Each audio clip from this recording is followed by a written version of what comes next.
Γεια σας φίλες μου, γεια σας φίλοι μου, γεια σας σε όλους. Σας έλειψα. Εσείς μου λείψατε παιδιά, πάρα πολύ.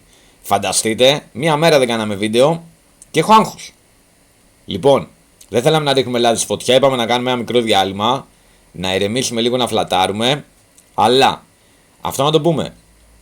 Εγώ υπολόγιζα με όλα αυτά που ακούγονται και με αυτά που έμαθα και με αυτά που είδα, ότι ο κύριος, ο παιχταράς μας, παιδαράς μας, θα μπορούσε να δώσει λύση ακόμα και στο επόμενο παιχνίδι.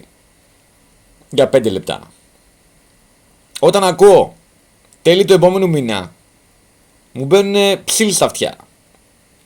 Και δίνουμε και δικαιώματα να πούνε άλλοι πράγματα που ελπίζω να μην είναι αλήθεια. Αυτό κρατήστε το. Είναι θέμα για επόμενο βίντεο. Για να καταλάβουμε λίγο η Ατλέτικο με το Σιμεώνε πόσο δεμένη είναι και πόσο είναι δεμένη και η ΑΕΚ με το Ματίας. Αλλά τι διαφορά υπάρχει ανάμεσα σε αυτά τα δύο. Λοιπόν, αυτά σε άλλο βίντεο. Τώρα όλοι μαζί νίκη στο ντέρμπι. Ό,τι καλύτερο υπάρχει αυτή τη στιγμή να νικήσουμε. Να σταματήσουμε να ρίχνουμε αλάτι στην πληγή μας και να αρχίσουμε να βάζουμε κανένα χατζαπλάστ. Πάμε να δούμε. Λοιπόν, θεωρώ κατά τη γνώμη μου την ταπεινή Γιόνσον, Πινέδα και να είναι υγιής ο Λαμέλα ένα κέντρο που θα κάνει τη διαφορά. Γιατί? Καλά, θα πεις Νικόλα, τον έχεις λατρεία τον Λαμέλα. Τον έχω. Αδικός? Όχι. Ο Ραμπονιάρης ο παιδαράς σε μια ΑΕΚ που εδώ και αρκετό καιρό είναι πάρα πολύ προβλέψιμη. Δίνει το κάτι παραπάνω, δίνει το κάτι διαφορετικό. Έχει καιρό να παίξει, αλλά θυμάμαι και ένα ντέρμπι Ολυμπιακός Παναθηναϊκός που εμφανίστηκε ο Ριβάλντο μετά από πόσο καιρό και παπ, φαουλάκι, πάρτα. Οι μεγάλοι παίκτες την κάνουν τη διαφορά με τη μία. Ελπίζω να το δω, Ερικ. Ελπίζω. Θα δώσω και χώρο και στον Πινέδα που ήταν αρκετά ανεβασμένος. Θύμισε αρκετά τον παλιό Πινέδα στα τελευταία μάτς. Που κουβαλάει μπάλα, δεν φοβάται την επαφή. Αυτό το κέντρο πιστεύω μπορεί να τους φάει. Και θα βάλω και έναν παίχτη που δεν θα πω τον έχω αδικήσει. Αλλά στο παιχνίδι που τον διαλύσαμε τον Παναθηναϊκό πήρε το σκάλπ του Ιωαννίδη.